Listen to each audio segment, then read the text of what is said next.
Why choose Hydro Coco? I choose original. Natural. Healthy. Dari perkebunan kelapa terbesar. Rasakan semua manfaat air kelapa asli dalam Hydro Coco. We choose Hydro Coco. Hydro Coco, taste good, feel good.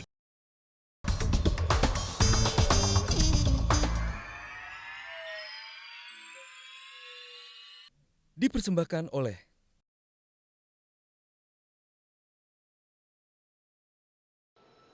Tiap orang bisa punya mimpi, tapi tak semua bisa bangkitkan semangat tinggi.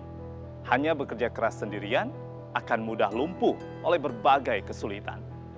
Kepemimpinan bukan perkara jabatan, tapi soal menjawab persoalan, seraya aktif menebarkan harapan. Inspirasi menjadi kunci agar semua mau berpartisipasi, bahu-membahu perbaiki negeri, bersama-sama mengabdi tanpa henti.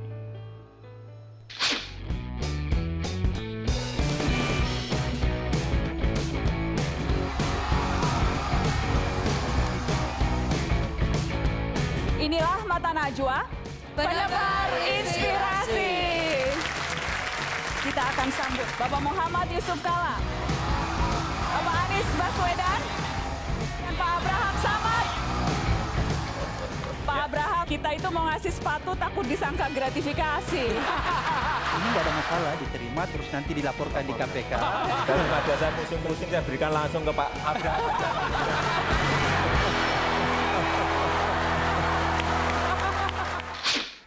Jauh hari sebelum pemilihan presiden 2014, Mata Najwa menghadirkan politisi-politisi penentu negeri ini. Di Solo, Jawa Tengah, panggung Mata Najwa menjadi tempat untuk Joko Widodo, Yusuf Kalla, Anies Baswedan, Abraham Samad, dan Ganjar Pranowo. Menebar inspirasi dibungkus canda tawa yang kemudian mengguncang ribuan mahasiswa. Begini panggung para penebar inspirasi.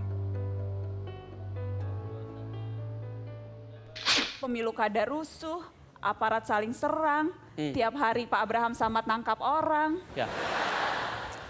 Bagaimana caranya kita bisa tetap optimis di tengah situasi negeri yang seperti ini? Apa korupsi barang baru? Tidak, korupsi bukan barang baru, dari dulu sudah ada korupsi. Tapi kejadian ini menunjukkan kita sering lebih memperhatikan yang ditangkap. Sementara di sisi lain ada begitu banyak orang-orang yang pada mereka kita bisa titipkan harapan bahwa masih banyak orang-orang baik di Indonesia. Itu yang kita bisa lihat. Sedangkan pegawai kita kan 4,5 juta orang aparat negeri. Bahwa pengaruhnya itu jelas, itu penting untuk diketahui, tapi tidak sebejat semualah orang bangsa ini tentang koruptor. Tapi seperti saya katakan tadi, coba lihat satu, Nasaruddin sudah berapa tahun tiap hari, mungkin sudah ribuan kali muncul di TV. Ya. Atau yang lain, Miranda atau Enggi atau Gubernur Riau atau siapapun, itu kan? Atau Tapi bukan berarti harus digeneralisir, sudah tidak ada lagi pejabat bersih di negeri ini. Iya, tidak perlu generalisir. Tepuk tangan dong untuk Pak Yusuf Kalla. Apakah Gubernur DKI Jakarta, Gubernur Jawa Tengah ada kekhawatiran terperosok lubang yang sama sehingga ragu-ragu mengambil keputusan, Pak Jokowi? Ya, enggak pernah. Saya nanyanya udah dramatis dijawabnya gitu. Saya kira kalau kita memang sudah mempunyai keyakinan bahwa itu benar dan baik untuk rakyat, untuk masyarakat, ya sudah segera diputuskan itu loh. Nggak usah berpikiran nanti ini akan terjadi ini, nggak akan cepat keputusan itu kita ambil. Padahal kan masyarakat menunggu, masyarakat menanti sebetulnya apa yang ingin kita kerjakan itu. Dan yang paling penting selalu saya sampaikan ke dinas dan di bawahnya, asal kamu nggak ngambil uang rupiah pun putuskan, nggak ada masalah. Saya juga akan bertanggung jawab kalau nanti terjadi masalah. Karena saya kira kebijakan administrasi dan mengambil itu sangat berbeda, sangat berbeda. Kemudian yang kedua. Jadi Pak Jokowi bilang jangan khawatir ambil keputusan akan pasang badan badan kalau itu betul. Saya berani pasang badan. Tidak akan ninggalin anak buah ya Pak? Kalau itu memang anak buah ini betul-betul tidak ngambil dan betul-betul itu karena sebuah keputusan administrasi atau sebuah keputusan karena sebuah kebijakan. Pak Ganjar, ada resep khusus atau memang sejujurnya melihat begitu banyak kepala daerah yang tertangkap ada rasa khawatir sedikit kalau mengambil keputusan jangan-jangan nanti ini dikriminalisasi mungkin saja. Kan alasannya ada yang seperti itu. Enggak lah. Satu saja, kalau di otak sama hati kita nggak mau nyopet sudah beres. Tapi kalau di otak kita besok saya berkuasa dan besok saya nyopet, maka sebenarnya tiap hari kita akan dihantui berapa kemudian kita harus dapat, berapa untuk mengembalikan modal kampanye. Untungnya Mbak teman saya banyak. Jadi waktu kampanye itu agak gratisan aja saya ini. Pak Abraham, kalau tadi misalnya dikatakan bahwa perbaikan remunerasi penerimaan, cuma kita lihat ada berbagai contoh tuh, misalnya yang gajinya sudah 300 juta karena dapat komisaris BUMN, tetap korupsi juga, kan Anda juga sempat bilang tuh, bahwa sebaiknya yang seperti itu dihukum mati saja. Iya, jadi begini Mbak Najwa, setelah kita coba amati, kalau misalnya ini kan banyak pejabat-pejabat tinggi yang korup ya, ternyata itu disebabkan oleh satu aja, keserakahan dan ketamakan. Jadi kita harus menghindari hidup yang serba hedonis dan pragmatisme. Kalau kita sudah bisa terhindar dari kehidupan pragmatisme dan hedonis, saya yakin pejabat itu tidak korup. Tapi kalau dia terjebak dengan kehidupan pragmatisme, pastilah dia korup, dia akan tamat. Ini kan karena apa? Sekali lagi perilaku, ketamakan, keserakahan, sebenarnya intinya itu. Oleh karena itu, kalau orang yang korupsi karena keserakahan dan ketamakan, treatmentnya harus berbeda. Orang ini harus diberikan hukuman yang berat. Harus ada efek jera. Oke. Saya sepakat mungkin, tapi ini pendapat saya pribadi bahwa kalau orang yang korupsi karena serakah, tamak, itu nggak apa-apa dihukum mati. Tidak apa-apa dihukum mati. Iya. Jika dikasih kesempatan untuk berganti peran di antara kelima orang ini. Saya mau jadi gubernur Jawa Tengah. Wah. Kenapa? Karena kelihatan jadi gubernur Jawa Tengah lebih tenang daripada yang lain. Dan jelas tidak mau jadi ketua KPK, banyak musuhnya nanti di belakang hari. Jadi Kalau gubernur DKI? Wah, banyak masalahnya. Pak Jokowi, kalau mau ganti peran mau jadi siapa? Sebagai apa? Kenapa? Mau melakukan apa, Pak? Saya ini kan banyak media mengatakan ya wajah saya ini wajah desa. Jadi saya pengen punya face dan body seperti Mas Anies. Dan saya pengen mengajar dari pagi sampai tengah malam.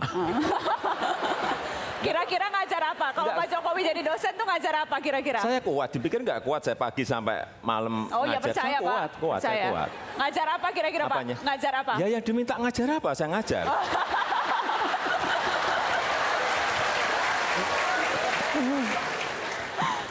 Mas Ganjar, Ya, rektor rektor. sama rektor. Favorit nih Rektor gue, itu ngomong apa aja oke, dan kira-kira pasti benar begitu kan? Enak nggak? Walaupun salah. Tapi bukankah cita-cita Ganjar Pranowo sejak dulu jadi politisi? Ya kan Anda memaksa saya untuk itu. Nah ini politisinya keluar nih, ngelesnya keluar, Iya. politisinya Kalau keluar. Tadi kan nggak dipilih, suruh Bawa- pilih yang ada di sini. Kalau saya pilih yang lain, saya pilih yang lain. Tapi kalau suruh pilih yang di sini, jadi rektor saja. Nggak mau jadi gubernur Jakarta tukeran? Hah? Nggak mau jadi gubernur Jakarta tukeran? Dulu rencananya. Mas Jokowi. Rahasia, ini rahasia kebuka. Mas Anies mau jadi siapa Mas kalau bertukar peran? Ini semua sudah mau jadi rektor tadi. Saya milih siapa ya? Mau seperti Pak JK, Dewan Masjid, kelihatannya kurang tua saya Pak. Untuk Dewan Masjid Pak. Ketua PMI. Ketua PMI ya, kurang PMI boleh juga sih ketua Boleh PMI. ketua PMI ya. Tapi kalau gubernur berat, gubernur Jakarta berat. Jawa Tengah, saya Jogja. Meskipun bisa sih ya dia tuh. Saya pilih ketua nggak KPK bisa. aja. Jogja nggak bisa, Jawa Tengah yang bisa. Oh iya betul. Harus raja Mas Iya Anies. ya, betul. Saya pilih jadi ketua KPK. Ya. Kenapa Mas Anies? Ya. Apa yang akan dilakukan beda? Kalau ketua KPK-nya Anies Baswedan bukan Abraham Samad, apa yang beda? Ya, nah kalau kemarin selama ini kan saya di dunia pendidikan. Jadi kami di kampus mengajarkan mata kuliah anti korupsi sebagai mata kuliah wajib. Dan pertama di Indonesia, wajib. Jadi di sisi pencegahannya itu, kita berusaha mengurangi suplai potensi koruptor. Karena kampus-kampus kan, tanpa sadar itu kita mensuplai gitu. Nah, sisi lain kalau di KPK bisa komponen pemberantasannya. Dan yang dikerjakan KPK sebenarnya sudah baik. Cuman saya kalau saya jadi ketua, mohon izin Pak Ketua, menampilkan tambahan. Barangkali gini, saya ingin agar pemberantasan korupsi tidak didekati sebagai program. Bukan tugas semata-mata KPK atau kejaksaan atau polisi, tetapi pemberantasan korupsi harus menjadi gerakan semesta se-Indonesia. Jadi kasus korupsi itu, kalau kita menunggu proses KPK saja lama, kita undang rakyat untuk turun tangan lewat HP-nya. Lewat HP? Anda menyaksikan rumah gubernur luar biasa hebat, Anda saksikan rumah mobil gubernur luar biasa mahal, Anda foto, Anda upload, Anda tunjukkan pada dunia bahwa lihat ini, uang pajak kita dipakai oleh pemegang-pemegang amanat untuk kepentingan. Pak Ketua KPK yang terhormat, Iya. kalau dikasih kesempatan bertukar peran, mau jadi siapa Abraham Samad? Sebenarnya tidak ingin memilih. Ya. Saya tetap ingin konsen untuk menyelesaikan tugas saya. Tapi kalaupun dipaksa harus memilih, Dipaksa ini? saya harus memilih, tapi tidak memilih jabatannya. Saya ingin jadi Jokowi yang betul-betul tulus, ya.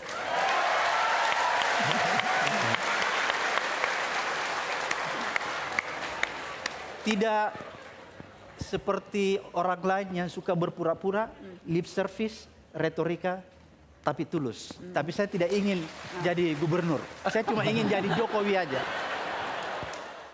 Kita melihat ini orang satu unik. Ya kan? Sedikit unik, aneh begitu ya. Ini muji atau menghina, ini agak tipis. Beda tipis ini. Pak Jokowi dibalas Pak. Ada komentar khusus Pak. Soal tadi Pak, silakan. Nggak ada. Nggak ada. Masa nggak ada sih Pak, udah panjang loh, panjang lebar. Nggak ada.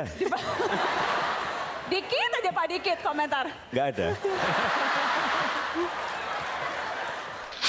Seorang pemimpin yang paling penting, integritas harus beres. Iya, that's right. Kita membutuhkan pemimpin yang terus-menerus menegakkan kebenaran.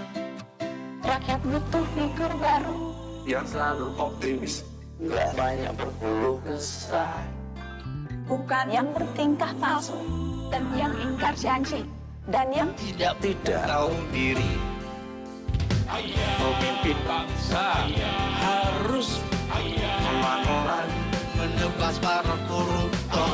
Ya tentu saja harus punya ketegasan menebas para koruptor. That's right. Itu bisa diatasi. That's right. That's right. Kita bekerja untuk masyarakat, tidak ada kepentingan. Iya, that's right. Publik mesti melihat lebih dalam lagi. siapa pemimpin yang peduli. Seberat apapun masalah bangsa, itu bisa diatasi.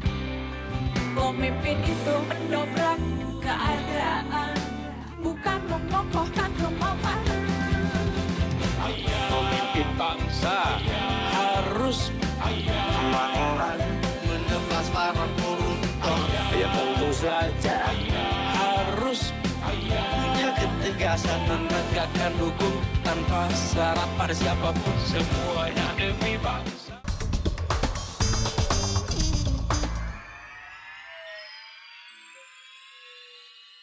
Dipersembahkan oleh